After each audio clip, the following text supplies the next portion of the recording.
कितना दुख वह शरीर जज्ब कर सकता है, वह शरीर जिसके भीतर खुद शरीर की टूटन हो।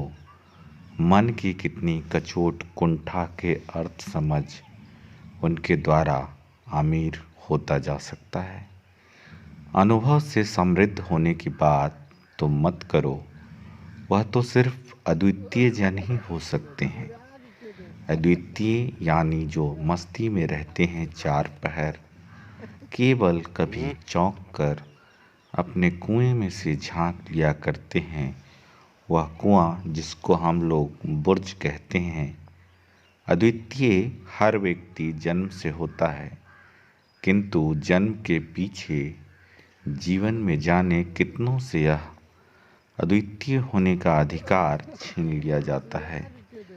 और अद्वितीय फिर वे ही कहलाते हैं जो जन के जीवन से अनजाने रहने में ही रक्षित रहते हैं।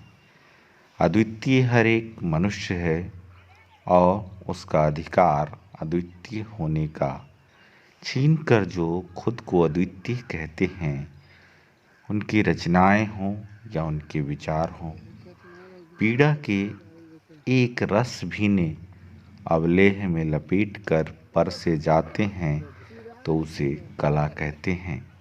कला और क्या है सिवाय इस देह मन आत्मा के।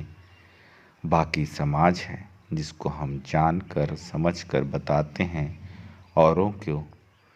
वे हमें बताते हैं, वे जो प्रत्येक दिन चक्की में पीसने से करते हैं शुरू और सोने को जाते हैं, क्योंकि यह व्यवस्था उन्हें मार डालना चाहती है। वे जिन तकलीफ़ों को जानकर उनको वर्णन नहीं करते हैं, वही है कला उनकी। कम से कम कला है वह, और दूसरी जो बहुत सी कला है वह। कला बदल सकती है क्या समाज? नहीं। जहाँ कला होगी परिवर्तन नहीं होगा। इस कविता में विशेष रूप से कला या कलावाद की अवधारणा और उसके नेपथ्य में मौजूद विचारों को शायद ही हमारे वक्त के किसी और कवि ने इतने गहरे और अकाट्य आत्मविश्वास, इतने तार्किक और मर्मस्पर्शी ढंग से खारिज किया होगा।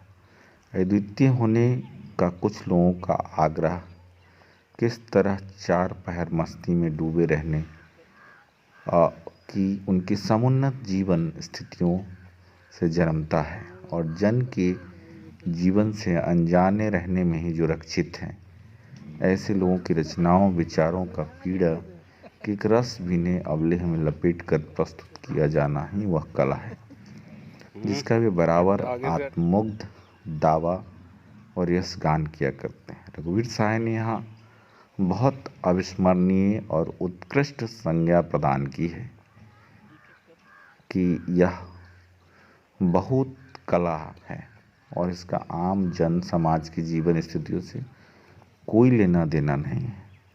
स्वाभाविक है कि समाज परिवर्तन इसके एजेंडे पर है ही नहीं, नया उसकी प्रेरणा भूमि है। इसलिए जहाँ बहुत कला होगी परिवर्तन नहीं होगा। तो इस तरीके से उन्होंने कहा है कि जब सभी लोग स्वप्नजीवी किस्म के हो जाएंगे तो उनकी भाषा भी स्वप्नजीवी किस्म की हो जाएगी। मतलब ये एक महान रचना कह लीजिए, और जिसमें कि कवि ने